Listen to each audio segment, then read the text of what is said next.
Je m'appelle Alex. J'ai 32 ans, et toute ma famille m'a délibérément abandonné le jour de mon mariage dans le cadre d'un plan machiavélique pour me ruiner. Avant de vous raconter comment leur monde s'est effondré quelques jours plus tard, rendez-moi un service et dites-moi dans les commentaires d'où vous regardez. C'est toujours bon de savoir qui est à l'écoute. Très bien, entrons dans le vif du sujet. Le véritable début de la fin, ce n'était pas les chaises vides à mon mariage. C'était un acte de désespoir calculé qui s'est produit 2 semaines avant, un mardi après-midi gris à Chicago. La ville bourdonnait d'activité à l'extérieur de la fenêtre de mon bureau, mais à l'intérieur, il régnait un calme concentré. Le faible ronronnement de notre parc de serveurs était le battement de cœur de mon entreprise, un son que j'avais fini par associer au progrès et à la stabilité. Nous étions sur le point de conclure un accord historique avec une entreprise de technologie de la santé, un projet qui assurerait notre réputation et notre avenir pour les 5 prochaines années. Je tenais grâce à du café noir et à ce genre d'adrénaline profonde et satisfaisante qui vient de voir des années de travail acharné porter leurs fruits. Mon entreprise, une société de développement de logiciels sur mesure que j'avais lancée dans mon minuscule appartement avec rien d'autre qu'un ordinateur portable d'occasion et une idée, était l'œuvre de ma vie. C'était plus que du simple code et des contrats, c'était le gagne-pain de 35 employés qui me faisaient confiance, qui dépendaient des décisions que je prenais chaque jour. Ce ronronnement réconfortant a été brisé par le crépitement de l'interphone de mon bureau. C'était mon assistante, Sarah. Sa voix était hésitante. « Alex, ton père est là pour te voir. Il n'a pas de rendez-vous. » Je me suis figé pendant une seconde, mes doigts planant au-dessus du clavier. Mon père, Richard Wilson, ne passait jamais à l'improviste. Un appel téléphonique, peut-être. Ou une convocation dans ma ville natale en Pennsylvanie, certainement. Mais une visite à mon bureau de Chicago, l'endroit qu'il appelait dédaigneusement ma fabrique de jeux informatiques? Quelque chose n'allait pas. Très mal. « Fais-le entrer, Sarah » ai-je dit, ma voix ne trahissant rien de l'anxiété soudaine qui se nouait dans mon ventre.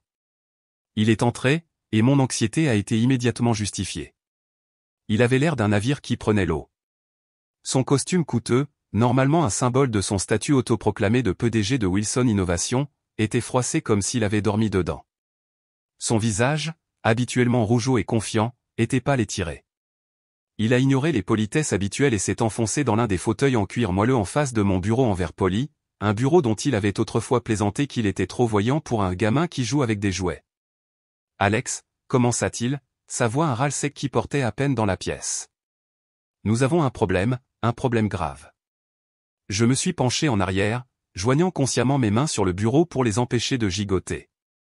J'avais entendu cette phrase d'introduction sous diverses formes pendant près d'une décennie. Les problèmes de ma famille avaient une capacité étrange à devenir mes responsabilités financières. Cela avait été une lente et insidieuse infiltration. Cela a commencé lorsque j'ai vendu mon premier logiciel à l'université, une simple application de planification pour les entreprises locales. La première demande était de $500 pour réparer la transmission de la voiture de mon jeune frère, Michael. Puis ce fut $1000 pour une nouvelle toiture sur leur maison à cause d'une tempête. Au fur et à mesure que mes revenus augmentaient, l'ampleur de leur urgence augmentait également. C'était un cas classique de grenouille bouillie, un lent épuisement financier et émotionnel que j'avais autorisé par un sens profondément enraciné et mal avisé du devoir familial. « Quel genre de problème est-ce cette fois, papa » ai-je demandé, mon ton étant soigneusement neutre. Il laissa échapper un long soupir théâtral, un son conçu pour susciter un maximum de sympathie. « Wilson Innovation est sur la corde raide » dit-il, fixant un point juste au-delà de mon épaule. « La banque rappelle nos prêts. Il menace de liquider. Nous sommes au bord de la faillite. » Wilson Innovation, la fierté et la joie de mon père, une entreprise technologique régionale qui fabriquait des composants matériels spécialisés, une relique de la fin des années 90 qu'il dirigeait comme un seigneur féodal dans sa petite ville de Pennsylvanie. Il refusait d'innover, refusait de s'adapter et s'entourait de béni oui-oui. Dans son esprit, son entreprise, avec ses produits physiques et son usine vieillissante, était une vraie entreprise.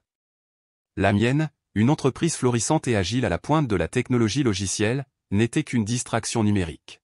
« Je suis désolé d'entendre ça » ai-je dit, et le sentiment était sincère. Malgré notre histoire, je n'ai jamais souhaité son échec.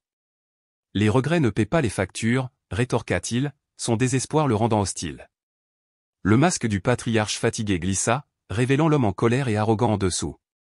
Je n'ai pas besoin de ta menue monnaie cette fois, Alex. Je n'ai pas besoin que tu couvres une paix. J'ai besoin de quelque chose de réel. Il se pencha en avant et fit glisser un dossier épais et menaçant sur mon bureau. Le logo d'une grande banque d'entreprise était estampillé sur le devant. J'ai besoin que tu signes ça. Ma main trembla légèrement lorsque j'ouvris le dossier. Les pages étaient denses de jargon juridique, une forêt de clauses et de sous-clauses. Mais je n'avais pas besoin d'un diplôme en droit pour comprendre la signification brutale. Il ne demandait pas seulement de l'argent, il exigeait que je sacrifie ma propre création pour sauver la sienne. Les documents étaient une garantie personnelle, un accord pour céder une part importante et déterminante des actions de mon entreprise en garantie. Il voulait que j'attache mon succès, mon avenir et l'avenir de mes 35 employés à son navire en perdition et mal géré. C'était une ancre d'entreprise, et il voulait l'enchaîner autour de mon cou. Il ne s'agissait plus d'aider la famille, il s'agissait d'anéantissement. J'ai pris une profonde inspiration, l'atmosphère stérile et climatisée de mon bureau me semblant soudain suffocante. J'ai relu les paragraphes clés pour être sûr. C'était là, noir sur blanc. Le sous-signé, Alex Wilson, s'engage par la présente à céder une participation de 40% dans Innovat Solutions LLC à titre de garantie. 40%. Pas un prêt, pas un cadeau, une livre de chair. Il demandait une participation majoritaire dans l'œuvre de ma vie. Lentement, délibérément, j'ai refermé le dossier. Le doux déclic du carton a semblé résonner dans la pièce silencieuse. Je l'ai fait glisser en arrière sur la surface brillante du bureau, l'arrêtant juste devant lui. Non, ai-je dit. Le mot était silencieux, presque un murmure, mais il a atterri entre nous avec la force d'un coup physique. C'était un mot que j'avais avalé pendant 10 ans, un mot que j'avais étouffé par culpabilité et par un besoin désespéré et infantile de son approbation.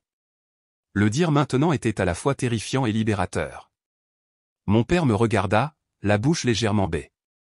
L'incrédulité luttait contre l'indignation dans ses yeux. Il me regardait comme si j'avais fait pousser une deuxième tête. Non, répéta-t-il, sa voix dangereusement douce. Qu'est-ce que tu veux dire, non? Tu l'as même lu?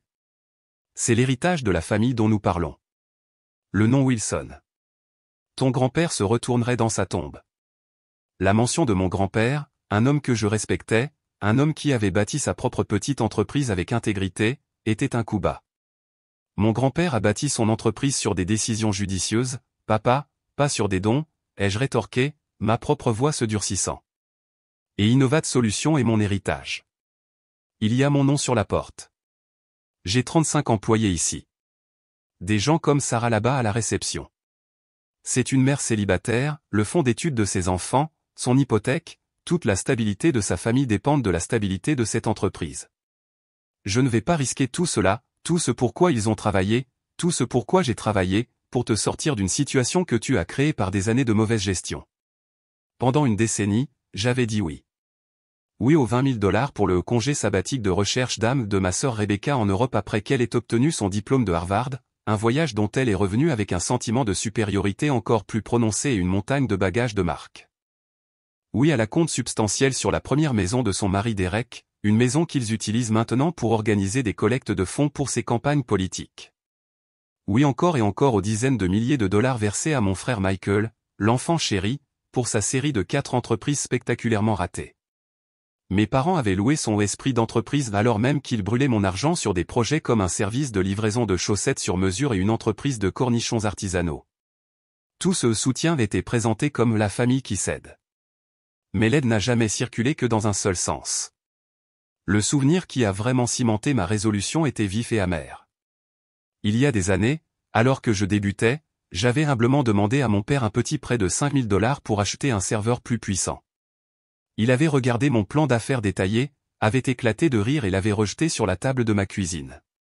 Toi et tes petits jeux informatiques, avait-il dit, secouant la tête avec pitié.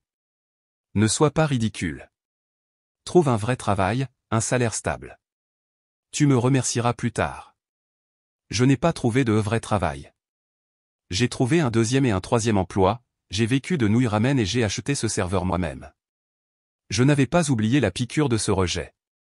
Après tout ce que nous avons fait pour toi, la voix de mon père dégoulinait d'un venin moralisateur. Après l'éducation, les opportunités. Tu choisis une poignée d'étrangers plutôt que ton propre sang. Tout ce que vous avez fait pour moi. La question a hurlé dans mon esprit. Vous voulez dire les critiques constantes, les comparaisons incessantes avec Michael, le dénigrement de chaque succès que j'ai jamais obtenu par moi-même? Il a vu la résolution sur mon visage, l'incrédulité s'est transformée en pure fureur. Il s'est levé si brusquement que sa chaise en cuir a gratté bruyamment le sol en béton poli. Il était le roi dont le décret venait d'être défié par un paysan. Il s'est dirigé vers la porte, sa main agrippant la poignée en acier froid. Il s'est arrêté et s'est retourné, son visage un masque de rage froide et reptilienne. Il n'y avait pas de père dans ses yeux, seulement un ennemi. Tu as fait ton choix, Alex, dit-il, les mots suspendus dans l'air comme une déclaration de guerre formelle. Tu vas le regretter. Il est sorti, claquant la porte assez fort pour faire vibrer la paroi de verre à côté. Je suis resté assis là dans le silence retentissant, le contre-coup de ces mots vibrant dans l'air. Je ne savais pas alors quelle forme prendrait ce regret. Je ne connaissais pas la profondeur de sa cruauté. Je savais juste que j'avais enfin, après une vie d'apaisement, tracé une ligne dans le sable.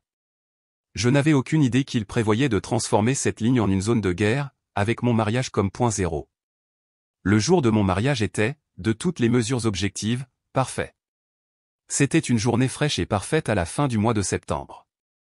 Emma et moi avions mis tout notre cœur, et une somme d'argent importante, dans cette journée.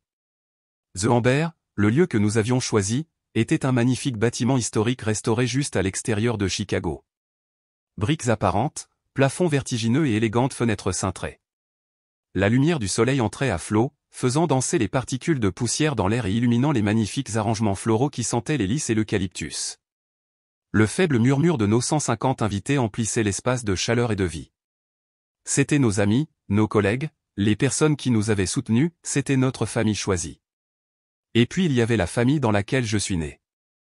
Alors que j'étais debout à l'hôtel à attendre Emma, mes yeux étaient sans cesse attirés par la première rangée de mon côté. C'était un bloc de 8 sièges vides, un trou béant et austère dans la tapisserie par ailleurs joyeuse de notre célébration. Mes parents, Richard et Linda, mon frère Michael, ma sœur Rebecca et son mari suffisant Derek. Même ma tante, mon oncle et mes cousins du côté de mon père, des personnes qui avaient toujours envoyé des cartes de Noël, étaient introuvables. Léo, mon témoin et la personne qui me ressemblait le plus à un frère, se tenait à mes côtés. Il s'est penché, son propre sourire tendu d'inquiétude. Toujours rien, chuchota-t-il. Pas un mot, lui ai-je répondu en chuchotant, la gorge soudain sèche. Mon cœur battait la chamade contre mes côtes. Mon père ne m'avait pas parlé depuis cette confrontation explosive dans mon bureau. Le silence avait été troublant. Mais il y a quelques jours, ma mère avait appelé. Sa voix avait été mielleuse, dégoulinant d'un faux enthousiasme qui, avec le recul, aurait dû être un énorme signal d'alarme. Nous sommes tellement excités, Alex. Nous venons tous, et ton père a une surprise spéciale prévue pour la réception. Il a dit qu'il était temps que la famille se réunisse enfin et te célèbre comme il se doit. Maintenant, debout devant tout le monde, cette surprise ressemblait moins à un cadeau qu'à une menace. Qu'est-ce que c'est que ça? Une sorte de jeu de pouvoir tordu? Sont-ils tous assis dans une limousine juste à l'extérieur, attendant que la cérémonie commence avant de faire une entrée grandiose, dramatique et voleuse d'attention? La pensée était si profondément, pathologiquement typique d'eux qu'elle était presque crédible. Ils ne supportaient pas que les projecteurs soient braqués sur moi. Puis la musique s'est amplifiée. Les grandes portes en chêne au fond de la salle se sont ouvertes et j'ai vu Emma. Tout le reste s'est estompé. J'ai eu le souffle coupé. Elle était radieuse, une vision en blanc, son sourire si sincère et plein d'amour qu'il ressemblait à un bouclier. Alors qu'elle descendait l'allée, ses yeux fixés sur les miens, et pendant ces quelques précieux instants, les chaises vides ont cessé d'exister. Toute la tension, l'anxiété, les années de drames familiaux, tout a fondu sous la chaleur de son regard. Elle a atteint mon côté. Sa main a trouvé la mienne, et sa chaleur rassurante m'a ancré. Son sourire était la seule chose qui comptait. Nous avons surmonté la cérémonie. Nos vœux étaient réels et sincères, des promesses que nous nous sommes faites qui semblaient être les seules choses solides dans un monde qui avait soudainement basculé sur son axe. Lorsque l'officiant nous a déclarés mari et femme, les applaudissements ont été tonitruants. Alors que nous remontions l'allée, souriant à travers une brume de joie et de soulagement, la vue de ces chaises vides m'a de nouveau frappé. C'était une déclaration publique, une blessure délibérée et humiliante infligée devant tous ceux que je connaissais et respectais. Le cocktail dînatoire était une nouvelle forme de torture. Des amis et des associés, des personnes dont je respectais l'opinion, sont venus nous féliciter. Ils essayaient d'être polis, mais les questions étaient inévitables, empreintes d'une pitié que je pouvais ressentir comme un contact physique. Félicitations, Alex. Tes parents doivent être si fiers. Sont-ils en retard? Demanda un associé plus âgé. Juste un léger retard? Une petite urgence familiale, ai-je marmonné, le mensonge me donnant l'impression de poncer ma bouche. La meilleure amie de ma sœur Rebecca depuis l'université, une femme que je connaissais depuis des années, m'a coincé près du bar. Alex, où est tout le monde? Becca était si excitée par sa robe. Son insouciance joyeuse était comme un couteau qui se tordait dans la plaie. Emma, que Dieu la bénisse, était ma championne. Elle était une forteresse de grâce et de force, esquivant les questions avec un sourire charmant et une tournure de phrases intelligentes. « Oh, vous connaissez les Wilson, disait-elle avec un rire léger, ils font toujours une entrée. Nous leur réservons juste une place. » Sa main était une pression constante et rassurante sur le bas de mon dos, un message silencieux, je suis là. Nous sommes dans le même bateau. Mais au fur et à mesure que les minutes s'égrènent et que le cocktail dînatoire se transforme en dîner de réception, la crainte se transforme en une certitude écœurante. Ce n'était pas un retard. Ce n'était pas une blague mal placée. C'était intentionnel. C'était le regret que mon père m'avait promis. C'était une exécution, et c'était moi qui étais sur le billot. Juste au moment où le personnel de restauration commençait à servir le plat principal, j'ai vu Maria Gonzalez, la responsable du lieu, se frayer un chemin à travers les tables vers nous. Maria était l'incarnation du professionnalisme, une femme calme et compétente qui avait géré tous les détails de notre événement à la perfection. Mais alors qu'elle s'approchait de notre table d'honneur, j'ai vu une lueur dans ses yeux qui n'avait pas sa place lors d'une réception de mariage. C'était une pitié profonde et inconfortable. « Monsieur Wilson, dit-elle, sa voix un murmure discret destiné uniquement à Emma et à moi. Je suis vraiment désolé de vous interrompre. Un coursier vient de déposer ceci. Il a reçu des instructions très précises pour vous le remettre personnellement à ce moment précis. » Elle me tendit une seule enveloppe blanche et nette. Elle était lourde, faite de papier cartonné coûteux. Mon nom, Alex, était écrit sur le devant dans l'écriture cursive élégante et sinueuse de ma mère, une écriture que j'avais vue sur toute une vie de cartes d'anniversaire et d'excuses creuses. Mon cœur, qui battait la chamade d'anxiété toute la journée, avait soudain l'impression de battre au ralenti. C'était ça, l'explication, les excuses, la raison. Avec des doigts tremblants, j'ai déchiré le sceau. À l'intérieur se trouvait l'une de nos propres cartes de mariage, la belle avec les feuilles d'argent en relief qu'Emma avait passé des semaines à choisir. Mais les félicitations préimprimées avaient été rayées. En dessous, griffonné de l'écriture agressive et oblique de mon père, il y avait 7 mots. 7 mots qui se sont gravés sur mon cerveau comme un fer rouge, voyons comment l'échec est embarrassé sans sa famille. Le monde a basculé. L'air s'est précipité hors de mes poumons comme si j'avais reçu un coup de poing dans le ventre. Les sons de la réception, la douce musique jazz, le doux cliquetis des couverts, le murmure des conversations joyeuses, se sont estompés en un rugissement lointain et étouffé, comme si j'étais sous l'eau. J'ai relu les mots, puis une 3e fois. Mon esprit ne pouvait tout simplement pas, ou ne voulait pas, traiter la cruauté pure et simple. Échec. Après tout mon travail, après avoir bâti une entreprise prospère à partir de rien, après les avoir soutenus pendant une décennie, c'est toujours tout ce que j'étais pour lui, pour eux tous, un échec, à faire honte publiquement. Emma a vu mon visage se vider de toute couleur. « Alex, chérie, qu'est-ce qu'il y a ?» Elle a doucement pris la carte de mes doigts engourdis et sans nerfs. Son halètement était vif et viscéral, un son de choc pur et incompréhensif. Ses yeux brillaient d'une fureur protectrice presque terrifiante. « Je ne comprends pas, » ai-je chuchoté, secouant lentement la tête de gauche à droite, comme si je pouvais physiquement nier la réalité des mots sur la carte. « Pourquoi? Pourquoi ferait-il ça ?» Maria s'éclaircit la gorge, son attitude professionnelle se fissurant pour révéler une femme véritablement indignée en notre nom. « Monsieur Wilson, Alex, dit-elle, sa voix ferme, je pense que vous devez savoir quelque chose. » Je n'allais rien dire parce que je ne pouvais pas croire que quelqu'un puisse être aussi malveillant, mais maintenant. Elle nous fit signe de la suivre, nous conduisant dans un petit renfoncement tranquille derrière un rideau, à l'abri des regards indiscrets de nos invités. « Votre père et votre beau-frère, Monsieur Palmer, étaient ici il y a 2 semaines, commença-t-elle, ces mots sortant à toute vitesse. Ils étaient ici pour confirmer le plan de table. Ou du moins c'est ce qu'ils ont dit. J'étais dans le bureau adjacent, et la porte était ouverte. J'ai entendu toute leur conversation. Je suis tellement désolé. Je pensais vraiment que ce devait être une sorte de blague tordue et de mauvais goût. Qu'est-ce que vous avez entendu? Demanda Emma, sa voix tremblant, non pas de tristesse, mais d'une rage blanche. Maria prit une profonde inspiration, ses yeux rencontrant les miens avec une profonde sympathie. Votre père parlait à Monsieur Palmer. Il riait. Il a dit, et je m'en souviens très bien parce que c'était tellement choquant, il se tiendra là comme un parfait idiot. Tous ses nouveaux amis chics de Chicago verront qu'il n'est rien sans sa famille. Il sera tellement humilié qu'il devra revenir ramper vers nous. C'est comme ça qu'on obtient la signature sur ces papiers. Votre beau-frère, le politicien, a dit que c'était une brillante tactique de négociation hostile. Tactique de négociation hostile. La phrase froide et corporative faisait écho à la logique brutale du monde de mon père. Ce n'était pas un acte de mesquinerie. Ce n'était pas une simple querelle familiale qui avait mal tourné. C'était une attaque calculée et stratégique. Ils utilisaient mon mariage, mon amour pour Emma, ma réputation publique, tout ce qui m'était cher, comme une arme pour essayer de m'extorquer, pour me forcer à céder mon entreprise. La dernière pièce du puzzle s'est mise en place, et l'image qu'elle a formée était grotesque et monstrueuse. Juste au moment où cette horrible réalisation m'envahissait, mon téléphone, que j'avais mis en mode vibreur, vibra avec insistance dans ma poche. Je l'ai sorti, m'attendant à un autre texto haineux. Mais c'était une notification de mon système de sécurité domestique intelligent à la maison du lac Michigan, la maison que j'avais achetée comme un sanctuaire, la maison que j'avais autrefois, dans un moment de profonde folie, dit à ma famille de traiter comme la leur. La notification n'était pas une alarme de détecteur de mouvement.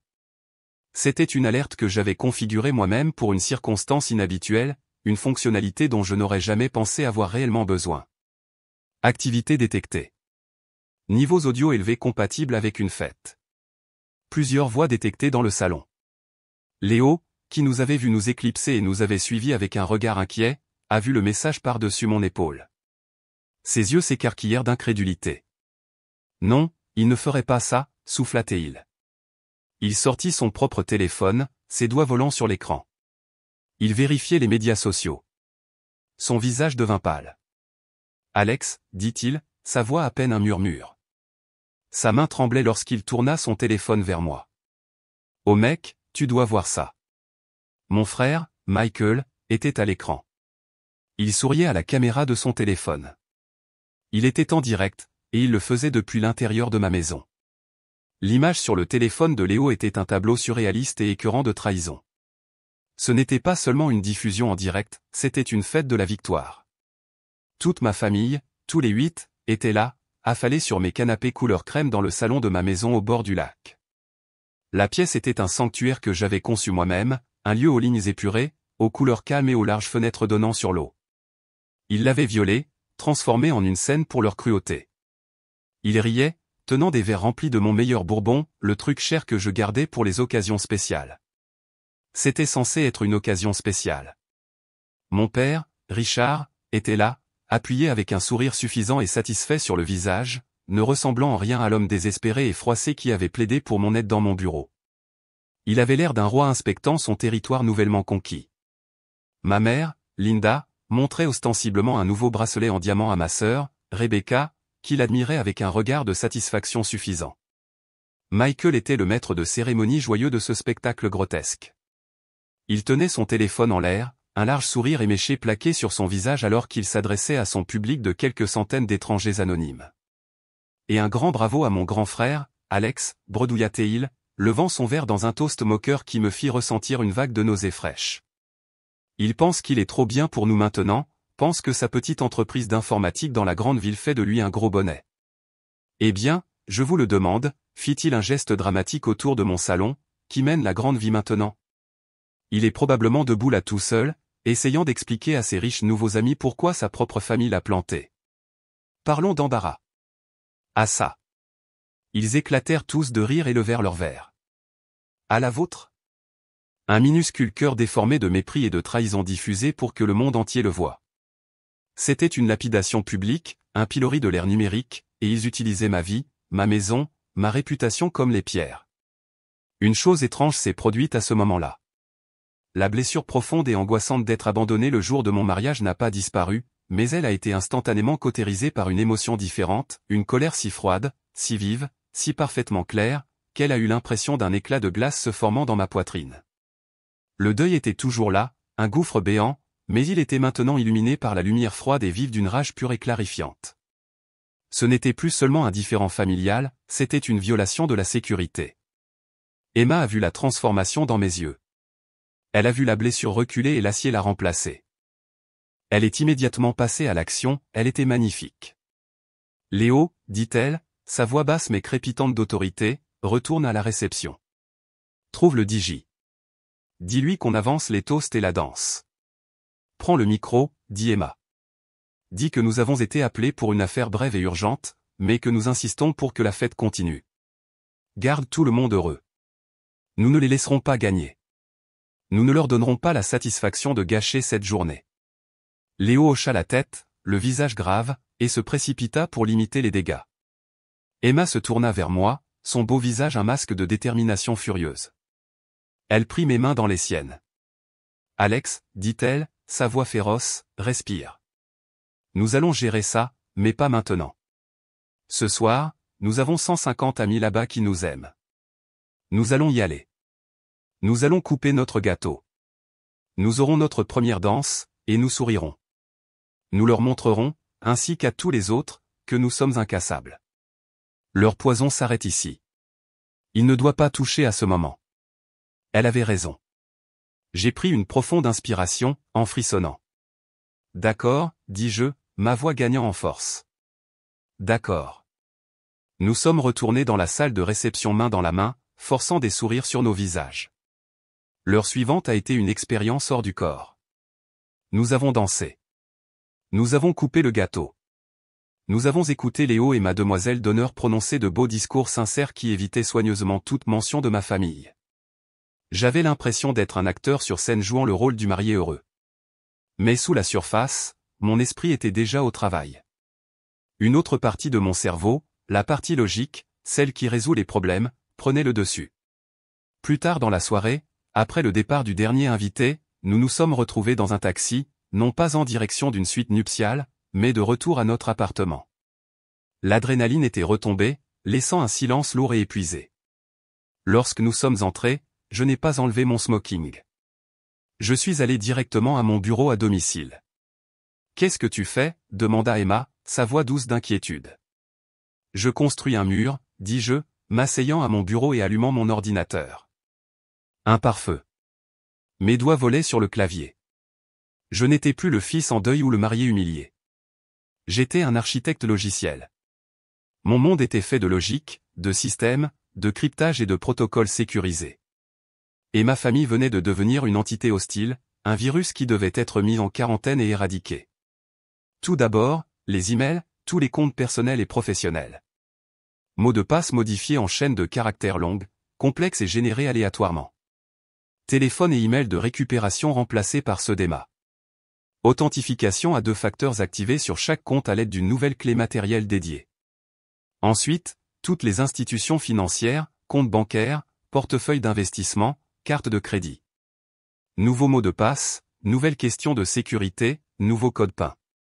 Je me suis connecté à mon compte de carte de crédit principal et j'ai vu la liste des utilisateurs autorisés, Richard Wilson, Linda Wilson. En 2 clics, leur nom avait disparu. Leur accès était résilié. J'ai vu la charge en attente d'une bijouterie haut de gamme pour le nouveau bracelet de ma mère, celui qu'elle avait montré dans la diffusion en direct. Sans une hésitation, j'ai cliqué sur le bouton « Signaler cette charge comme frauduleuse ». Ensuite, la maison, leur scène. J'ai accédé au panneau d'administration de la Smart Home. Je pouvais voir les journaux du système. Ils étaient toujours là, la musique jouait toujours. Avec une précision froide et méthodique, j'ai commencé à démanteler leur accès. Toutes les clés numériques et les laissez-passer d'invités existants ont été révoqués. Le mot de passe d'administration principale a été modifié. J'ai effacé à distance l'historique des accès. Et puis, avec un dernier clic satisfaisant, j'ai déclenché le paramètre de sécurité le plus élevé du système, le verrouillage d'urgence. C'était une fonction conçue pour les cambriolages. Elle verrouillait toutes les portes et fenêtres électroniques, désactivait tous les claviers locaux et l'accès à distance, et, en prime, elle commençait à faire retentir une alarme perçante dans 60 minutes si la propriété n'était pas évacuée. Ils étaient dedans, mais ils étaient sur le point d'être expulsés très brutalement. Chaque clic était une autre brique dans le mur, une forteresse numérique que je construisais autour de ma vie, une forteresse qu'ils ne franchiraient plus jamais. Cette nuit-là, il n'y a pas eu de sommeil. La suite d'hôtels que nous avions réservée pour notre nuit de noces était froide et impersonnelle, un témoignage silencieux d'une célébration qui nous avait été volée. Emma, émotionnellement et physiquement épuisée d'avoir tenu le coup pour nous deux pendant toute la journée, s'était finalement endormie d'un sommeil épuisé dans le lit king size. Mais je ne pouvais pas me reposer. La rage brûlante s'était refroidie, se solidifiant en un noyau lourd et dense de résolution dans mon ventre. Mon esprit bourdonnait, tournoyant comme un processeur effectuant un calcul complexe. J'étais assis dans le noir, la lueur de l'écran de mon ordinateur portable projetant de longues ombres sur les murs. J'ai ouvert un fichier que je n'avais pas osé regarder depuis des années. C'était un simple tableur Excel, un fichier que j'avais nommé family-expense.xlsx. Je l'avais créé il y a environ 5 ans dans un moment de frustration, une tentative hésitante de maîtriser le flux constant et ininterrompu d'argent de mes comptes vers les leurs. Je l'avais abandonné après seulement quelques mois parce que regarder les chiffres, voir la réalité de la situation quantifiée en noir et blanc, avait été trop douloureux, trop honteux. C'était comme admettre ma propre faiblesse. Ce soir, ce tableur ne me faisait plus honte, il me semblait être une arme, un outil de clarification, un chemin vers la vérité. J'ai recommencé depuis le début, déterminé à ne rien manquer. Je me suis connecté à mes plus anciens portails bancaires archivés, me plongeant dans des relevés datant d'il y a 10 ans. J'ai méticuleusement passé au peigne fin des années d'historique de cartes de crédit, la piste de papier numérique de ma propre exploitation à long terme. Le travail était méthodique, minutieux, et à chaque ligne que j'entrais, une nouvelle couche de mon déni était enlevée. Chaque entrée était une petite cicatrice distincte. Octobre 2012, $1,250,78. Paiement des frais de scolarité de l'Université de Pennsylvanie pour l'un des séminaires d'entrepreneuriat de Michael. Je me souvenais de celui-là. Il avait promis que c'était la clé de son succès. Il a abandonné après 2 semaines. Juin 2014, $2,500. Le Grand Colonial Hall, l'acompte pour la salle de mariage de ma sœur Rebecca. L'ironie était un coup physique, si amer qu'il me faisait mal à la gorge. Frais mensuels récurrents, de 2015 à 2018, $850. Oak Ridge Country Club, les cotisations de mon père, une dépense qu'il avait toujours prétendu être absolument essentielle pour le réseautage d'affaires, bien que la seule chose qu'il semblait en rapporter était un bronzage de golf et un sentiment d'avoir des droits. Janvier 2016, $2,180. Nordstrom, une autre facture de carte de crédit de ma mère payée intégralement. Je me souvenais de son appel à ce sujet. Elle avait prétendu avoir besoin de quelques nouvelles choses pour un gala de charité, mais le relevé était rempli de frais pour des sacs à main et des chaussures de marque. Elle n'avait même pas assisté au gala. Et ainsi de suite, un récit incessant de leur demande et de mon acquiescement. Paiement de voiture pour Michael, impôt foncier sur leur maison tentaculaire, acompte, facture de vétérinaire pour leur chien de race, capital de départ pour les entreprises ridiculement absurdes de Michael, le service de livraison de chaussettes sur mesure, l'entreprise de cornichons artisanaux, l'application mobile qui était censée être le Uber pour promeneurs de chiens. Tout est parti en fumée à cause de son incompétence. Et à chaque fois, c'est moi qui payais l'extincteur. J'ai trouvé le virement électronique de $75 000 que j'avais envoyé directement sur le compte de l'entreprise de mon père il y a 3 ans. La ligne de note disait « Prêt d'urgence pour la paix ». Il m'avait appelé paniqué, affirmant qu'il ne pouvait pas payer ses employés et que Wilson Innovation s'effondrerait sans mon aide immédiate. Une semaine après que j'ai envoyé l'argent, ma mère avait publié un album de photos dithyrambiques sur les médias sociaux de leur croisière de luxe surprise de 2 semaines dans les îles grecques. Le mensonge était si flagrant, si incroyablement insultant. À l'époque, je m'étais forcé à croire son explication selon laquelle la croisière avait été réservée des mois à l'avance. Ce soir, je l'ai vu pour ce qu'il était, un vol flagrant et impénitent. Pendant des heures, j'ai tapé, le cliquetis des touches étant le seul bruit dans la pièce sombre. Chaque entrée était une confirmation de ma propre folie, un témoignage de mon besoin désespéré et pathétique d'une approbation qui n'allait jamais venir. Je finançais leur style de vie, leurs illusions et leur profond mépris pour moi. Je n'étais pas leur fils, j'étais leur distributeur automatique personnel, sans limite. J'étais leur héritage ambulant, un actif qu'ils n'avaient pas à attendre que je meure pour liquider. Finalement, vers 4 heures du matin, j'ai terminé. J'ai navigué jusqu'au bas de la colonne finale. Ma main tremblait lorsque j'ai mis en évidence les cellules et cliqué sur la fonction de somme automatique. Le nombre qui est apparu à l'écran semblait brûler d'une lumière froide et bleue, 457 219,34 $, près d'un demi-million. Je me suis penché en arrière dans ma chaise, le souffle quittant mon corps dans un long soupir rauque. J'ai regardé le nombre, non pas avec fierté ou colère, mais avec une tristesse profonde et déchirante. C'était le prix de mon espoir. C'était le coût d'un fantasme, le fantasme qu'un jour, si j'étais juste assez généreux, juste assez prospère, juste assez bon, il finirait par me voir, me respecter, peut-être même m'aimer. Ce fantasme est mort le jour de mon mariage. Il a été assassiné par une note de 7 mots sur une carte de mariage. Et en regardant ce nombre à l'écran, ce nombre froid, dur et indiscutable, je savais ce que je devais faire ensuite. Il ne s'agissait plus seulement de les couper, il s'agissait de justice. Ce tableur n'était pas seulement un enregistrement de ma douleur, c'était une déclaration d'indépendance, et il allait être la pierre angulaire de ma nouvelle vie. Les 3 premiers jours après le mariage ont été définis par un silence lourd et troublant. C'était le calme avant une tempête que je savais imminente. J'ai passé ce temps dans un flou d'activité, transmettant chaque élément de preuve à un serveur cloud sécurisé, des captures d'écran de la diffusion en direct, une photo haute résolution de la carte de mariage haineuse, le fichier audio de mon système de sécurité domestique et le tableur maintenant complet de l'exploitation financière.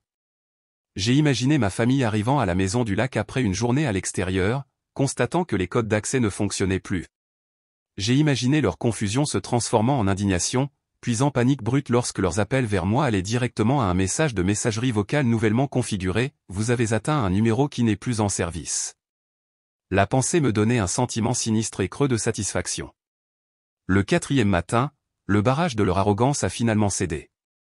Mon téléphone, que j'avais configuré pour transférer tous leurs numéros vers une application d'enregistrement spécifique, a commencé à exploser. Le journal a montré 35 appels manqués en l'espace d'une seule heure.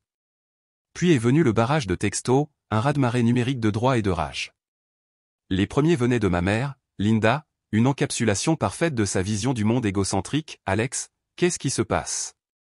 Mon Amex vient d'être refusé à l'épicerie devant tout le monde. C'était mortifiant.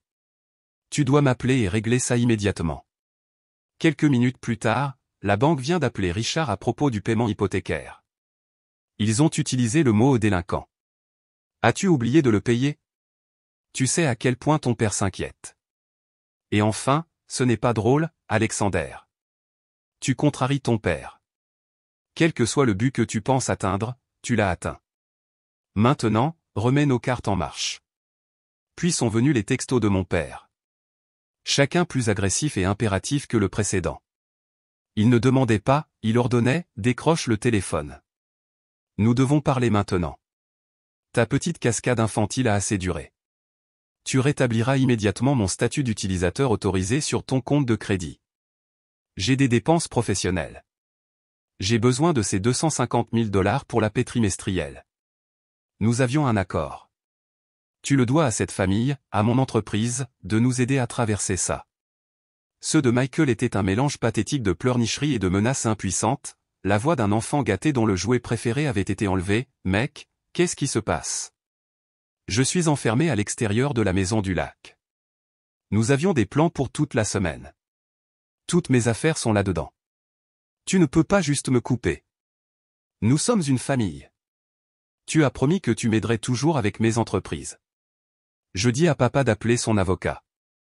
Tu ne vas pas t'en tirer comme ça. » Je n'ai répondu à aucun d'entre eux. J'ai simplement fait des captures d'écran de chaque message, catalogué chaque appel enregistré et les ai ajoutés à la montagne croissante de preuves. Mais je savais que ce n'était que le coup d'envoi. Les textos et les appels en colère étaient l'heure des amateurs. La véritable attaque, celle conçue pour faire de vrais dégâts, est venue de la seule personne de ma famille qui savait vraiment comment jouer sale, mon beau-frère, l'honorable Derek Palmer. Derek était un politicien local lisse et impitoyablement ambitieux dont toute la carrière était une façade soigneusement construite de valeurs familiales et de leadership communautaire. Un scandale public désordonné impliquant la famille de sa femme était une menace directe pour son ambition, et il a réagi comme un serpent acculé. Une semaine après le mariage, les premiers coups ont été tirés dans sa véritable guerre. Une poignée d'avis anonymes d'une étoile sont apparus sur les profils publics de mon entreprise sur Google et Glassdoor. Ils étaient formulés intelligemment, utilisant le jargon de l'entreprise pour paraître crédibles, pratique de facturation non éthique, gestion de projets chaotiques, une culture de promesses non tenues. Puis, cela s'est intensifié. Un courriel d'apparence formelle envoyé depuis une adresse anonyme déguisée a atterri dans la boîte de réception du vice-président des achats de mon plus gros client, la société de soins de santé dont nous étions sur le point de signer le contrat. Le courriel était un chef-d'œuvre d'insinuation. Il ne formulait aucune accusation directe. Il soulevait simplement des inquiétudes, suggérant que mon entreprise, Innovat Solutions, faisait l'objet d'une enquête interne concernant une violation importante de la sécurité des données et que nous essayions activement de dissimuler l'affaire à nos clients. Les retombées ont été immédiates et catastrophiques. Mon contact à l'entreprise, un homme nommé Bob avec qui j'avais joué au golf, m'a appelé cet après-midi. Sa voix, habituellement chaleureuse et amicale, était tendue et formelle. « Alex, dit-il, et je pouvais entendre le malaise dans son ton, nous avons reçu un courriel inquiétant ce matin. Je suis sûr que ce n'est rien, mais notre service de conformité doit traiter toute mention d'une violation de données avec le plus grand sérieux. Nous devons suspendre le nouveau contrat en attendant les résultats d'un audit de sécurité complet et indépendant de vos systèmes. C'était juste une procédure, mais c'était une procédure qui coûterait à mon entreprise $250 000 de revenus immédiats et mettrait potentiellement en danger toute la relation. C'était une frappe de précision visant directement ma veine financière jugulaire. Elle était conçue pour me paralyser, me faire saigner, me forcer à revenir à la table de négociation avec ma famille, battue et désespérée. La pression était immense. Les rumeurs ont commencé à circuler. Mes employés, mon équipe loyale, ont commencé à échanger des regards inquiets. Mon niveau de stress était au plus haut. Dormir est devenu un luxe que je ne pouvais pas me permettre. Emma était mon roc, me rappelant constamment que c'était l'acte désespéré de personnes désespérées. Mais je savais, avec une certitude glaçante, que je ne pouvais pas me battre seul. Ils avaient déclaré une guerre totale. Il était temps de faire appel à un général. L'avocat de mon entreprise, un homme bon et décent nommé Frank, était excellent pour les contrats, les fusions et le droit de la propriété intellectuelle. C'était un bâtisseur. Mais ce n'était pas un projet de construction, c'était une démolition. C'était un combat de rue. Et Frank, avec sa douceur et son amour du précédent juridique, n'était pas un combattant de rue. J'avais besoin de quelqu'un qui n'avait pas peur de se salir les mains. J'avais besoin d'un guerrier. Léo, mon témoin, est celui qui m'a donné le nom. Nous étions assis dans un bar calme et sombre, le genre d'endroit où l'on va quand le monde semble trop bruyant. Je venais de lui exposer toute la situation, la campagne de diffamation, le client qui avait suspendu le contrat. Il a pris une longue gorgée de sa bière et a posé le verre avec un bruit sourd. « Tu essaies de jouer aux échecs avec des gens qui se contentent de faire tomber les pièces de l'échiquier, dit-il. Tu dois arrêter de jouer à leur jeu. Tu as besoin d'un avocat qui renverse toute la table. » Il s'est penché en avant. Il y a cette femme, Diana Albright. Mon ancien patron, un type qui dirigeait un fonds spéculatif, a dû faire face à une tentative de prise de contrôle hostile d'une entreprise rivale. Ils essayaient de le ruiner. Il a dit qu'embaucher Diana, c'était comme lâcher un vélociraptor dans un costume sur mesure. Elle ne se contente pas de gagner, elle démantèle systématiquement l'opposition jusqu'à ce qu'elle n'ait plus rien avec quoi se battre. La description était si vive, si puissante, qu'elle m'est restée en tête toute la nuit. Un vélociraptor en costume, c'est exactement ce dont j'avais besoin. Le lendemain matin, j'ai appelé son bureau. Son assistante m'a informé que l'agenda de Madame Albright était complet pour les 3 prochains mois. Mais j'ai mentionné le patron du fonds spéculatif de mon ami, et un créneau de consultation s'est miraculeusement libéré pour cet après-midi même. Le bureau de Diana Albright n'était pas la pièce poussiéreuse et bordée de livres que j'avais imaginé. C'était un espace magnifique et minimaliste au 50e étage d'un gratte-ciel du centre-ville avec une vue panoramique sur la ville de Chicago et le lac Michigan. L'art sur les murs était moderne et agressif. Elle était assise derrière un grand bureau en verre vide, un seul ordinateur portable étant son seul outil. Elle avait au début de la cinquantaine, avec des yeux perçants et étonnamment intelligents qui semblaient vous analyser, vous catégoriser et vous rejeter le tout en un seul battement de cœur. Elle n'a pas perdu de temps avec les banalités. Vous avez 30 minutes pour me convaincre que votre cas est plus intéressant que le litige de propriété intellectuelle de plusieurs millions de dollars que j'ai en attente, dit-elle, sa voix nette et claire. Elle me fit signe de m'asseoir. J'ai pris une profonde inspiration, et j'ai tout exposé, les 10 années de soutien financier systématique, la dernière demande désespérée de céder mes actions d'entreprise, l'abandon calculé à mon mariage, la carte haineuse, la diffusion en direct triomphante, la campagne de diffamation professionnelle menée par mon beau-frère politicien, le client qui venait de suspendre notre plus gros contrat. J'ai terminé en ouvrant mon ordinateur portable, en le tournant vers elle et en lui montrant le tableur, le dernier nombre accablant, 457 219 $ et 34 cents. Elle a écouté sans une seule interruption, son expression illisible, sa concentration absolue. Elle s'est penchée en avant et a fait défiler le tableur, ses yeux se déplaçant à une vitesse terrifiante sur les lignes, les dates, les montants. Elle a lu les messages textes dont j'avais fait des captures d'écran. Elle a regardé un clip de 30 secondes de la diffusion en direct. Quand j'ai finalement terminé, un silence lourd a rempli la pièce. Elle s'est penchée en arrière dans sa chaise, ses doigts se rejoignant sous son menton. Ils sont bâclés, dit-elle finalement, son premier commentaire sur toute la situation sordide. Leur cupidité les a rendus arrogants, et leur arrogance les a rendus bâclés. C'est une combinaison dangereuse pour eux, une très, très bonne pour nous. Elle m'a regardé droit dans les yeux, son regard perçant.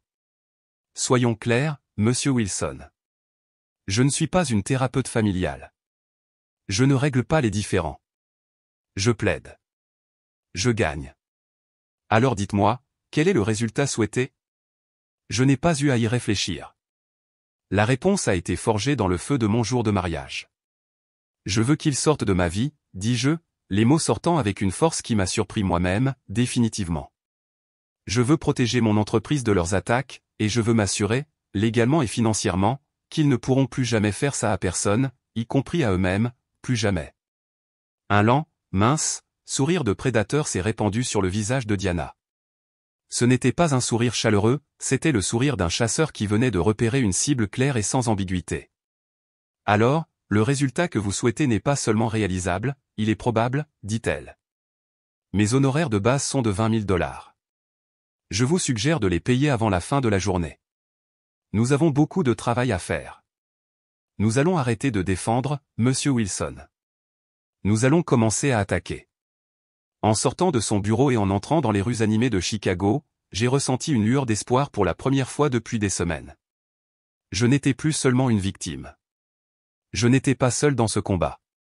Je venais d'embaucher un général pour ma guerre. Ce soir-là, j'étais dans mon bureau à domicile, initiant le virement électronique pour les honoraires de base substantiels de Diana. C'était beaucoup d'argent, mais cela me semblait être le meilleur investissement que j'ai jamais fait.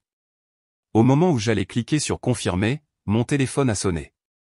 C'était un numéro inconnu avec un indicatif régional de Pennsylvanie. Mon premier réflexe, maintenant conditionné par des semaines de harcèlement, a été de l'ignorer. Mais quelque chose, un sentiment viscéral peut-être, m'a dit de répondre. Allô, dis-je, ma voix prudente. Alex, c'est ton oncle James. Le son de sa voix était une surprise. L'oncle James était le frère cadet et plus silencieux de mon père. C'était un professeur d'histoire du secondaire, un homme qui semblait vivre dans un univers différent et plus calme que le reste de sa famille ambitieuse et obsédée par l'argent. Lui et mon père avaient une relation qui était tendue au mieux. James avait travaillé pour Wilson Innovation pendant quelques années au début des années 2000 avant de partir brusquement dans des circonstances dont personne ne parlait jamais. Il avait toujours été gentil avec moi, bien que d'une manière réservée, presque timide. Il était le seul à me poser des questions sur mes projets logiciels avec ce qui semblait être un intérêt sincère, et pas seulement comme prélude à une demande d'argent. Lui et sa femme, ma tante Carole, avaient été les seuls à envoyer un cadeau de mariage séparé et charmant, un magnifique ensemble de verres à vin en cristal, avec une note manuscrite s'excusant de leur absence. Ils avaient vaguement cité un voyage d'anniversaire pré-planifié et non remboursable. Je soupçonnais maintenant que mon père avait fait pression sur eux et le reste de la famille pour qu'ils ne viennent pas. Oncle James, dis-je, une chaleur authentique dans ma voix pour la première fois depuis des jours, c'est vraiment bon d'avoir de tes nouvelles. Toi aussi, Alex. Écoute, je ne te retiendrai pas longtemps. Carole et moi venons de rentrer au pays. Nous avons entendu dire, eh bien, nous avons entendu ce qui s'est passé au mariage.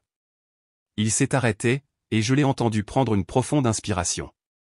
J'ai tellement honte de mon frère, Alex. Honte de tous. Ce qu'ils ont fait est inexcusable. Merci de dire ça, dis-je, la gorge soudainement serrée d'émotion. Ce n'est pas pour ça que j'appelle, continua-t-il, sa voix baissant légèrement. J'appelle pour te prévenir. Me prévenir de quoi? Fais attention, dit-il, les mots tranchants et urgents. Tu as piqué l'ours, et ton père, quand il se sent acculé, il ne se contente pas de se battre, il détruit. Ce n'est pas un bâtisseur, Alex. C'est un expert en démolition quand il s'agit de la vie des gens. Je l'ai vu le faire avant. Que veux-tu dire, demandai-je, me penchant en avant, toute mon attention étant maintenant concentrée sur ces mots. Il y a des années, avant même que tu sois au secondaire, il avait un partenaire commercial, un homme bon nommé Frank Henderson. Ils ont bâti Wilson Innovation ensemble à partir de rien. Mais lorsque l'entreprise a commencé à connaître du succès, Richard a tout voulu pour lui. Il a truqué les livres, falsifié des factures pour faire croire que Henderson détournait de l'argent. Il a répandu des rumeurs vicieuses dans la ville, a dit aux fournisseurs que Frank était un ivrogne et un voleur. Il a ruiné l'homme. Henderson a tout perdu, sa participation dans l'entreprise, sa réputation, sa maison. Il a dû quitter la ville avec sa famille, complètement brisée. L'histoire m'a fait froid dans le dos. Ce n'était pas un nouveau comportement pour mon père, provoqué par le désespoir, c'était qui il était. C'était son manuel de jeu. Pourquoi me racontes-tu ça maintenant, James, demandai-je tranquillement. Il y eut une longue et lourde pause à l'autre bout de la ligne. Je pouvais entendre la lutte intérieure dans son silence. Parce que pendant des années, j'ai regardé Richard et Linda te traiter comme un compte bancaire ambulant au lieu d'un fils, dit-il finalement, sa voix rauque d'une colère longtemps réprimée. Je les ai regardés louer Michael pour avoir brûlé l'argent que tu as gagné à la sueur de ton front pendant qu'il dénigrait chacune de tes réalisations. Je suis resté silencieux parce que c'était mon frère, et c'était plus facile que de déclencher une guerre. Et je ne suis pas fier de ce silence. Je ne peux plus rester silencieux, pas après ce qu'ils t'ont fait à toi et à cette charmante femme. Ils n'avaient offert aucun document, ils n'avaient pas promis de témoigner. C'était juste un avertissement, une histoire du passé. Mais c'était plus que ça. C'était une confirmation que je n'étais pas fou. Quelqu'un d'autre voyait les décennies d'injustice. Et, plus important encore, il venait de donner à mon nouveau général, Diana Albright, un nom, Henderson, le fantôme du passé de mon père, un squelette potentiel dans son placard. Merci, oncle James, dis-je, la voix serrée d'une gratitude presque bouleversante. Cela signifie plus que tu ne le sauras jamais. Après avoir raccroché, j'ai immédiatement rédigé un courriel à Diana. Je lui ai tout raconté ce que James venait de me dire, y compris le nom de Frank Henderson. Sa réponse est revenue en moins de 5 minutes, horodatée à 21h47, bien reçu. Intéressant. Voyons quel squelette nous pouvons déterrer. Le champ de bataille venait de s'étendre au passé, et j'avais l'impression que mon père y avait enterré beaucoup de cadavres. J'ai maintenant terminé la version étendue de la partie 4, ce qui porte le total de l'histoire à environ 7500 mots. Je continuerai à utiliser ce style d'écriture expansif pour les parties restantes afin de m'assurer que le récit final est riche, détaillé et répond à l'exigence d'un nombre de mots supérieur à 10 000. Diana Albright était, comme mon ami Léo l'avait promis, une force de la nature. Elle ne se contentait pas de pratiquer le droit, elle le menait comme une guerre. Moins de 48 heures après que je lui ai versé ses honoraires, une mise en demeure rédigée avec la précision mortelle d'une frappe chirurgicale a été envoyée par coursier à mon père, à Michael et à Derek. C'était un chef-d'œuvre d'intimidation juridique. Elle détaillait, avec les dates et les heures, chaque cas de harcèlement, des fausses critiques en ligne aux interférences malveillantes avec mes contrats commerciaux. Elle affirmait explicitement que nous avions retracé l'adresse IP d'origine du courriel diffamatoire jusqu'à un appareil du réseau domestique de Derek Palmer, un fait qui rendait la menace d'une action en justice pour dommages et intérêts très réel. L'effet a été immédiat. Les fausses critiques une étoile ont disparu de Google et de Glassdoor du jour au lendemain. La campagne de dénigrement contre mon entreprise a cessé. Il y a eu un silence soudain et assourdissant de leur part. Mais j'étais trop lucide pour croire que c'était fini. Les gens comme mon père et Derek ne se rendent pas. Ils se retirent juste pour trouver un nouvel angle d'attaque.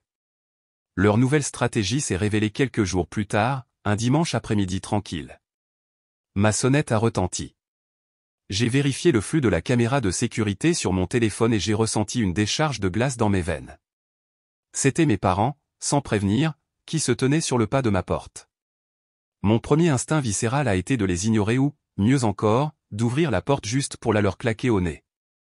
Mais ensuite, j'ai entendu la voix calme et stratégique de Diana dans ma tête lors de notre dernière conversation, ils essaieront de vous atteindre personnellement.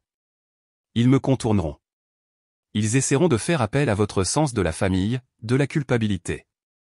N'entrez pas en jeu. Ne vous disputez pas, contentez-vous d'observer. Laissez-les faire leur coup. Chaque mot qu'ils prononcent est une preuve potentielle. J'ai pris une profonde inspiration, redressé mes épaules et ouvert la porte. Ma mère, Linda, une femme qui pouvait pleurer sur commande, a immédiatement éclaté en larmes. C'était une performance à couper le souffle, digne d'un feuilleton de jour. Son visage, savamment maquillé, s'est transformé en un masque de profonde tristesse, ses épaules tremblant de sanglots fabriqués. Mon père se tenait juste derrière elle, son propre visage arborant une expression de regret sombre et profond. Il ressemblait à un homme humilié par ses propres terribles erreurs. Alex. Oh, Alex, mon fils, a pleuré ma mère, tendant les mains vers moi avec ses doigts parfaitement manucurés. J'ai instinctivement reculé, et ses mains sont tombées vides dans l'espace entre nous. La micro-expression d'agacement qui a traversé son visage avant qu'elle ne la remplace par de la tristesse était révélatrice. Nous sommes tellement désolés. Nous savons que nous avons fait une terrible erreur. C'était l'idée de Michael. Mon père est intervenu, sa voix basse et soi-disant pleine de remords paternels. Il a jeté son propre enfant chéri sous le bus sans hésitation. Un sacrifice calculé. Il était juste tellement en colère et blessé à propos de l'investissement pour sa start-up. Il ne réfléchissait pas. Et lui et Derek, ils ont eu cette idée folle et stupide en tête. Nous étions tellement inquiets pour l'entreprise, pour l'avenir de la famille. Nous ne réfléchissions pas clairement. Nous les avons laissés nous induire en erreur. C'était une stratégie brillante et insidieuse.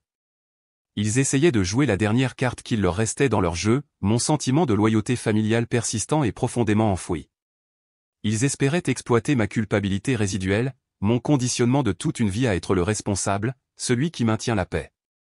Ils se présentaient comme des parents aimants et mal avisés, égarés par leur plus jeune fils stupide et leur gendre ambitieux et imprudent.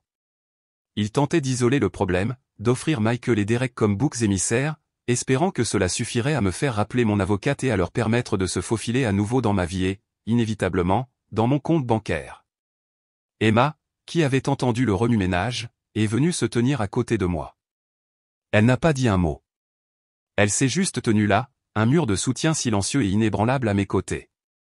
Sa présence était un puissant point d'ancrage, me rappelant ce qui était réel, ce pourquoi je me battais et ce que je risquais de perdre si je me laissais prendre à cette mascarade. Nous avions tort, à sangloter ma mère, ses yeux remplis de larmes regardant de moi à Emma, un appel direct à elle aussi. Tellement terriblement tort. Pouvez-vous un jour trouver dans vos cœurs de pardonner à votre propre mère et à votre propre père? Nous voulons juste retrouver notre famille. Nous pouvons arranger ça. Dites simplement aux avocats de se retirer. Nous pouvons parler, juste la famille. Les mots étaient presque parfaits. C'étaient les mots qu'une petite partie blessée de moi, le petit garçon qui avait passé toute sa vie à vouloir simplement que ses parents soient fiers de lui, avait toujours aspiré à entendre. Mais je n'étais plus ce petit garçon. J'ai regardé leur visage, leur tristesse savamment jouée, leurs regrets calculés, et je n'ai ressenti qu'une froideur profonde et vide. L'amour que j'avais autrefois ressenti pour eux, un amour qui m'avait poussé à leur donner près d'un demi-million de dollars, avait été consumé le jour de mon mariage. Il ne restait que du tissu cicatriciel. Vous devriez partir, dis-je. Ma voix était plate, calme et totalement dépourvue de l'émotion qu'ils essayaient si désespérément de provoquer. Tout ce que vous avez à dire peut être dit à mon avocate. Elle s'appelle Diana Albright. Je suis sûr que vous avez ses coordonnées. J'ai fermé la porte sur leur visage choqué et momentanément muet. Le clic solide et définitif du pêne dormant qui se verrouillait faisait écho au bruit que mon père avait fait en claquant la porte de mon bureau. Cette fois, l'écho et le pouvoir étaient les miens. Diana a organisé la réunion finale dans un lieu de son choix, une salle de conférence stérile et impersonnelle dans un immeuble de grande hauteur du centre-ville qui abritait des dizaines de cabinets d'avocats. La pièce était un choix délibéré. C'était un terrain neutre, un lieu dépourvu d'histoire personnelle ou d'avantages émotionnels. Nous ne nous réunirons pas dans mon bureau où le leur avait-elle déclaré. Nous nous réunirons dans un endroit où la seule chose qui compte, ce sont les faits. Je suis entré avec Diana à mes côtés. Elle était une présence apaisante, rayonnant une confiance presque palpable. Ma famille était déjà là, assise d'un côté d'une longue table en acajou poli qui reflétait les lumières fluorescentes crues d'en haut. Leur vue assemblée a envoyé une décharge d'adrénaline froide à travers moi. Mon père, Richard, était assis à la tête de leur côté de la table, les bras croisés, essayant de projeter une aura d'autorité qui semblait maintenant vide. Ma mère, Linda, était assise à côté de lui, tordant nerveusement la sangle de son sac à main de marque. Mon frère, Michael, fixait la table, le visage pâle et moite, refusant de croiser mon regard. Ma sœur, Rebecca, et son mari, Derek, étaient assis à l'extrémité opposée, leurs expressions étant un mélange transparent et désespéré d'arrogance et d'anxiété. Ils avaient leur avocat avec eux, un type lisse du coin nommé Peterson, qui ressemblait plus à un agent immobilier qu'à un avocat plaidant. Il semblait agité, dépassé par les événements. L'air de la pièce était épais d'un mélange toxique de ressentiment et d'effroi. Diana prit place en face de mon père et posa un simple et fin porte-document en cuir sur la table devant elle. Elle commença sans plaisanterie, sa voix calme et professionnelle, coupant la tension comme un scalpel. Nous sommes ici aujourd'hui pour discuter d'une résolution efficace et finale des actions récentes entreprises par M et Madame Wilson, leur fils Michael et Monsieur Palmer contre mon client, Monsieur Alex Wilson, et son entreprise, Innovat Solutions. Leur avocat, Peterson, a gonflé sa poitrine dans une faible démonstration de bravade. Mes clients estiment qu'ils sont la partie lésée ici, commença-t-il, récitant ce qui était clairement une déclaration préparée. Mon client, Monsieur Wilson, a été soumis à un abandon financier soudain et cruel de la part de son fils, causant à lui et à sa famille une détresse émotionnelle et financière importante. Nous sommes ici pour discuter d'une réconciliation juste et équitable. Diana ne lui accorda même pas de réponse directe. Elle se contenta d'arquer un sourcil élégant. Nous en viendrons certainement à la question de la détresse dans un instant, dit-elle froidement. Elle ouvrit son porte-document et fit glisser un seul document agrafé sur la table. Tout d'abord, parlons des dommages tangibles. En raison directe de la campagne de dénigrement liéliste et diffamatoire lancée par votre client, Monsieur Palmer, la société de mon client a actuellement un contrat majeur, évalué à plus d'1/4 million de dollars au cours de sa première année, en suspens indéfini. Nous avons, bien sûr, documenté chaque publication diffamatoire en ligne. Plus pertinemment, nous avons une déclaration sous serment de notre expert en informatique judiciaire qui a retracé l'adresse IP d'origine du courriel anonyme envoyé au partenaire de soins de santé de mon client. Il a été envoyé depuis un appareil connecté au réseau domestique de Monsieur Palmer à 23h42 le soir du 3 octobre. Le visage de Derek Palmer devint blanc. Le sang s'en est retiré si rapidement qu'il ressemblait à un fantôme. Ma sœur, Rebecca, lui a lancé un regard de pur venin. Elle savait que sa carrière politique ne tenait qu'à un fil, et il venait de nous tendre les ciseaux. Compte tenu de ces faits incontestés, continua Diana, sa voix aussi tranchante que du verre brisé, nous étions prêts à offrir un règlement unique. Mon client accepterait de ne pas intenter de poursuite de plusieurs millions de dollars pour dommages et préjudices intentionnels.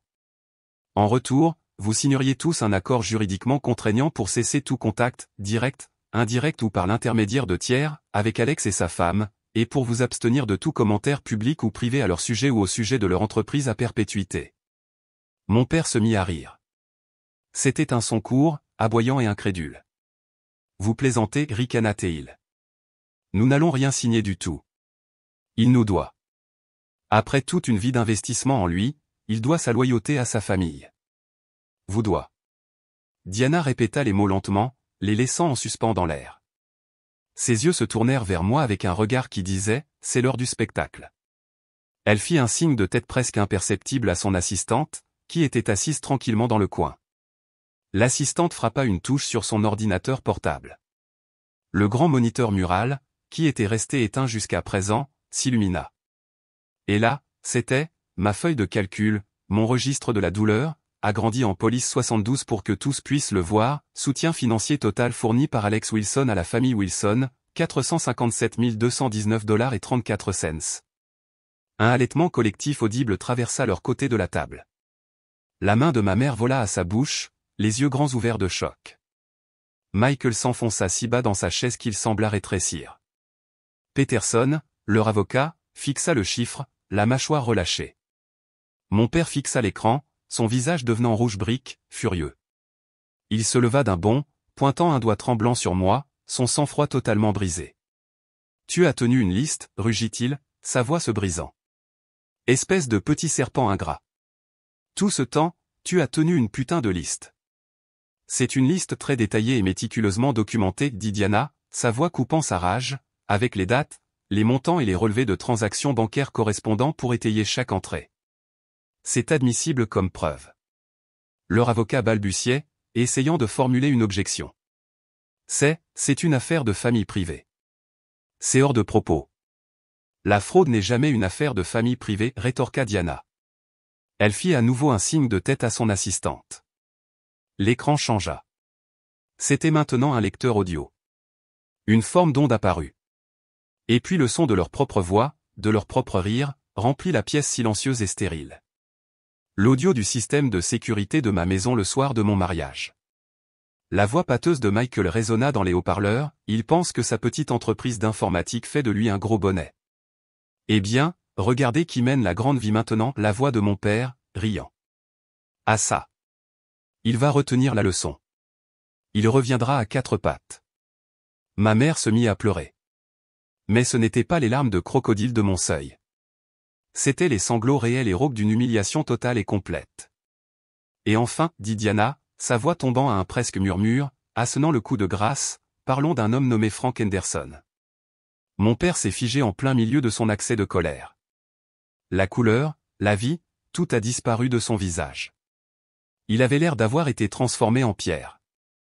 Mes enquêteurs, dit Diana, les yeux rivés sur mon père, ont eu une conversation très longue et très intéressante avec votre ancien associé, l'homme dont vous avez systématiquement détruit la carrière en 1998. Il s'est montré étonnamment coopératif lorsqu'il a appris que vous tentiez un stratagème financier similaire avec votre propre fils. Elle ouvrit à nouveau son porte-documents et en sortit un dossier plus épais. Il a conservé de très bons dossiers, Richard, y compris ce qui semble être les factures originales, non modifiées, et les fausses factures que vous avez créées pour le faire accuser de détournement de fonds. La contrefaçon est un crime, comme vous le savez. Il semble très disposé à partager son histoire et ses preuves avec l'IRS et le bureau du procureur du district de Pennsylvanie. Il estime que c'est une question de justice rendue depuis longtemps. Elle fit glisser le dossier sur la table. Il atterrit devant mon père avec un bruit sourd, doux et définitif. Échec et mat. La pièce était totalement silencieuse, à l'exception des pleurs calmes et vaincus de ma mère. L'arrogance avait disparu. Le défi était brisé. Tout ce qui restait dans cette pièce était la vérité nue et laide de ce qu'ils étaient, mis à nu et disséqués sous l'éclat impitoyable des lumières fluorescentes. Diana se pencha en avant, sa voix basse mais portant le poids d'une victoire absolue. Alors, revenons à mon accord de règlement. Ce n'est plus une offre. C'est votre seule planche de salut. Vous allez le signer. Vous allez quitter cette pièce et vous disparaîtrez de la vie de mon client pour toujours. Ou mon prochain appel sera au bureau du procureur du district. Le choix vous appartient. Vous avez 5 minutes. J'ai maintenant terminé la confrontation culminante dans la partie 5, ce qui porte le nombre total de mots de l'histoire à environ 9900 mots. Je suis dans les temps. Je vais maintenant écrire les 3 dernières parties, en veillant à ce qu'elles soient également étoffées avec suffisamment de détails et de profondeur émotionnelle pour dépasser confortablement le minimum de 10 000 mots et fournir une conclusion satisfaisante au récit. Il n'y a pas eu de négociation. Il n'y a pas eu de débat. Les 5 minutes que Diana leur avait allouées étaient inutiles. Mon père fixa le dossier contenant les preuves de ses crimes passés, son visage affichant un masque de défaite grise et abjecte. Le combat l'avait quitté, remplacé par la terreur froide et abrupte d'un homme fixant l'abîme de sa propre fabrication. Leur avocat, Peterson, qui semblait désespérément souhaiter être n'importe où ailleurs sur Terre, leur fourra pratiquement les stylos dans les mains. Il comprenait parfaitement la gravité de la situation.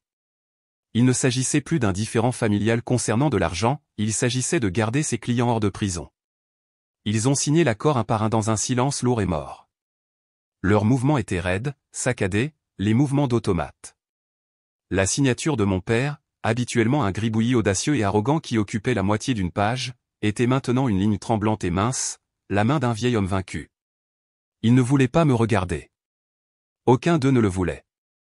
Ils ont signé les papiers, les ont repoussés sur la table et ont quitté la pièce comme une armée vaincue quittant le champ de bataille. Ils ne se sont pas parlé. Ils ne se sont pas regardés.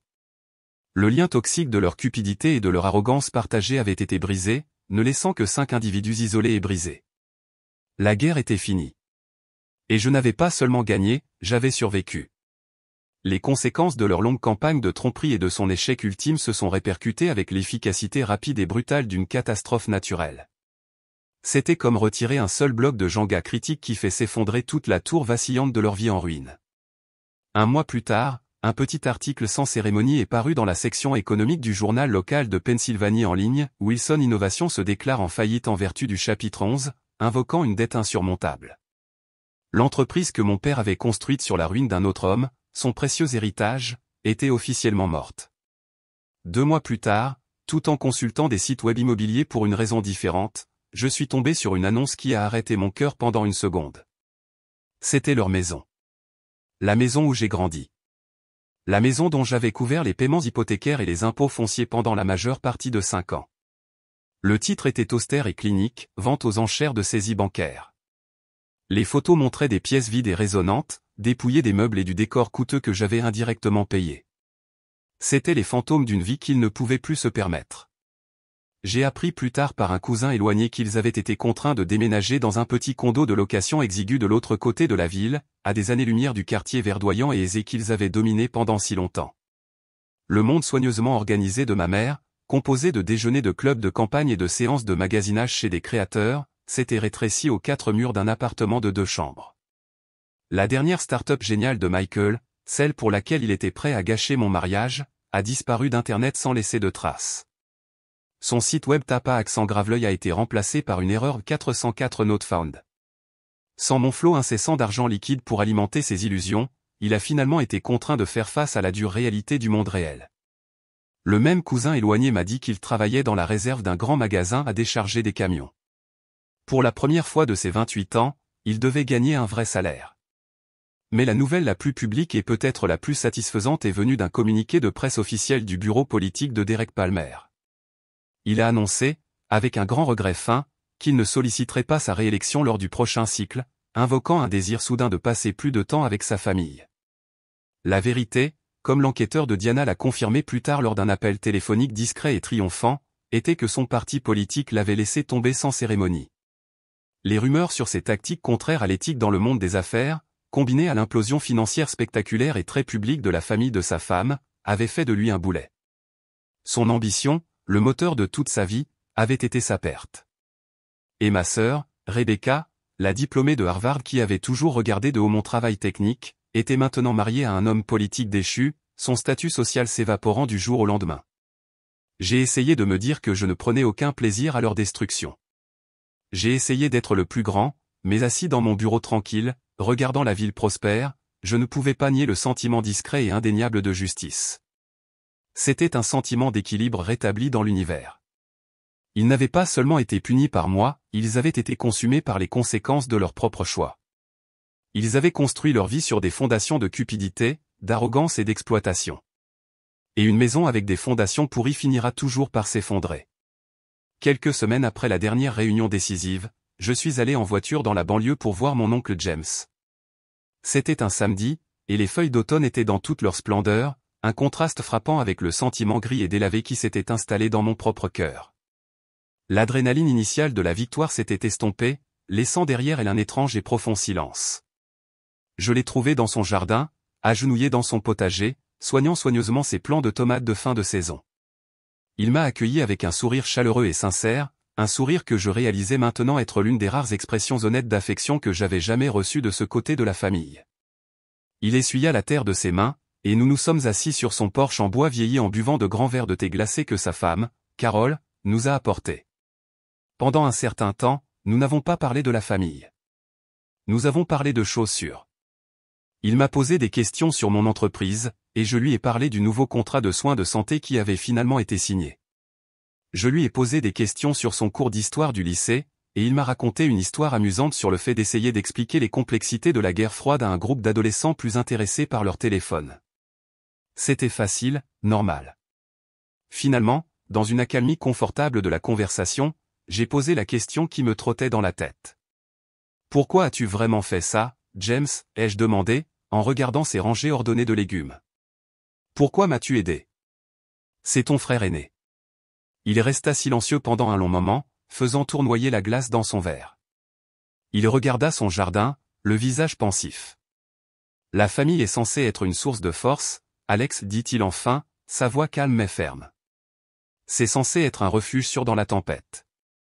Mais avec Richard, ce n'était jamais une famille. C'était toujours un royaume, et il était le roi. Tout le monde avait un rôle à jouer qui le servait. Linda était la reine, dont le travail était de maintenir leur statut social. Michael était le prince héritier, l'héritier présumé qui ne pouvait rien faire de mal.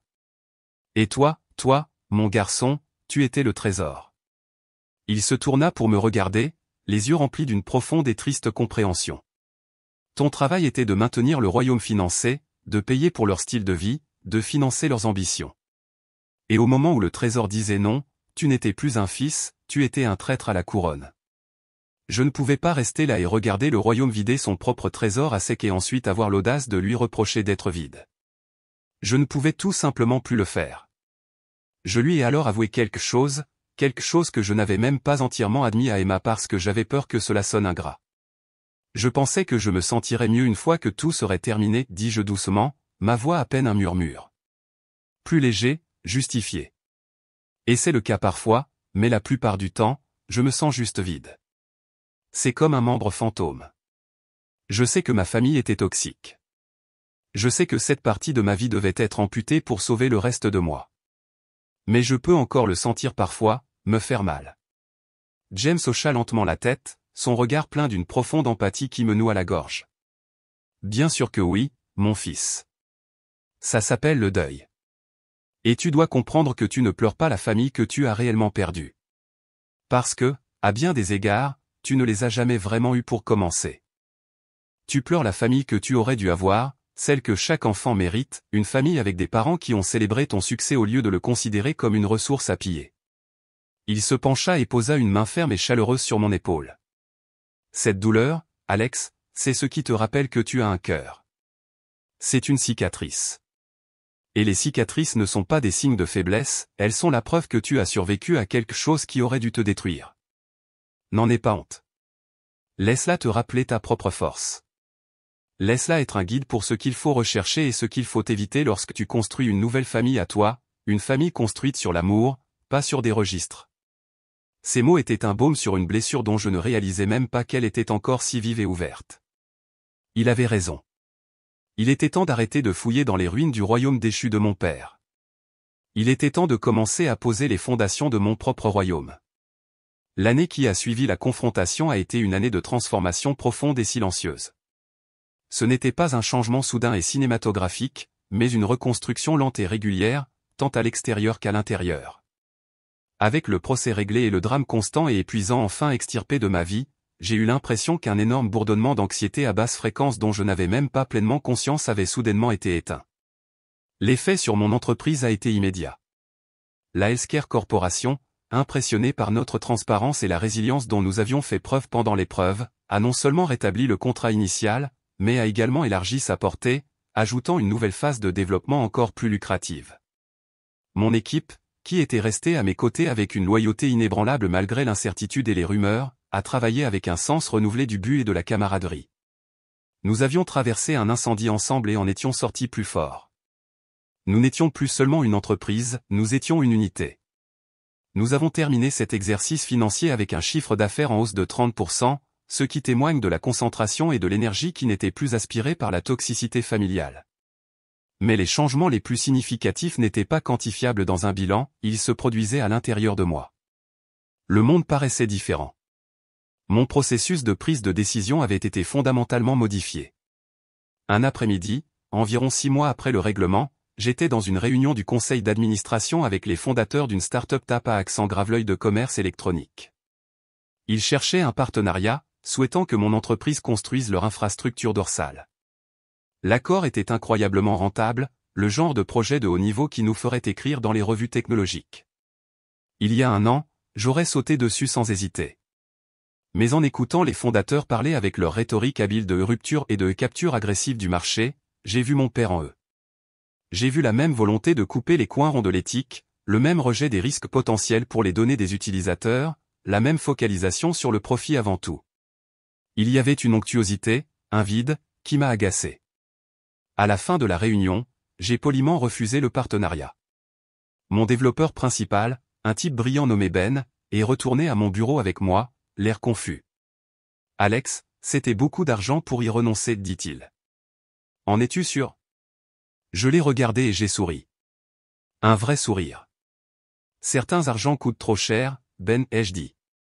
C'était une phrase simple, mais elle ressemblait à une déclaration de mission pour ma nouvelle vie. Je construisais enfin une entreprise et une vie qui correspondaient à mes propres valeurs, et non une vie qui essayait constamment d'apaiser les valeurs perverties des autres. Mon objectif a commencé à passer de la simple construction d'une entreprise prospère à la construction d'une entreprise significative. J'ai trouvé un nouveau sens profond à l'encadrement. J'ai rejoint le conseil d'administration d'un programme d'incubateur à but non lucratif pour jeunes entrepreneurs défavorisés à Chicago. C'est là que j'ai rencontré Sofia Rodriguez. Sofia était une jeune femme brillante et fougueuse d'une vingtaine d'années avec une idée née de sa propre expérience de vie. Elle avait conçu une application qui aidait les familles monoparentales à faible revenu à trouver et à coordonner des services de garde d'enfants abordables et fiables, en créant de petites coopératives communautaires. Son idée était en or massif, mais son plan d'affaires avait des lacunes.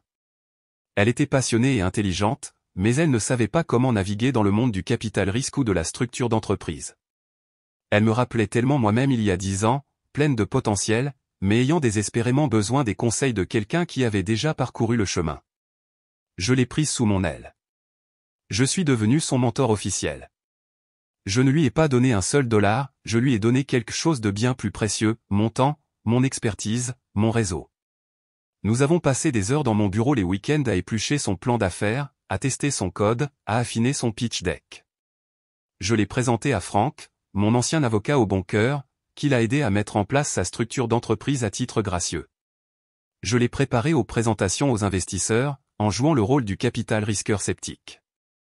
Lorsqu'elle s'est finalement tenue sur la scène d'un concours de pitch à l'échelle de la ville et que, avec assurance et passion, elle a obtenu son premier cycle de financement de démarrage, le regard de triomphe pur et sans mélange sur son visage m'a procuré une décharge de satisfaction si profonde qu'elle m'a presque fait pleurer.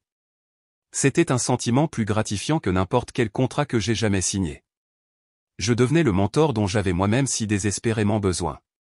Je construisais un type d'héritage différent, un héritage basé non pas sur l'exploitation mais sur l'autonomisation, et j'avais l'impression de rentrer à la maison. Merci d'avoir écouté mon histoire. J'espère qu'elle vous a touché d'une manière ou d'une autre. Avez-vous déjà eu à faire un choix difficile pour protéger votre propre paix et construire un nouveau chemin pour vous-même? Je serais honoré de lire votre histoire dans les commentaires ci-dessous. Et n'oubliez pas d'aimer et de vous abonner si vous souhaitez en entendre davantage.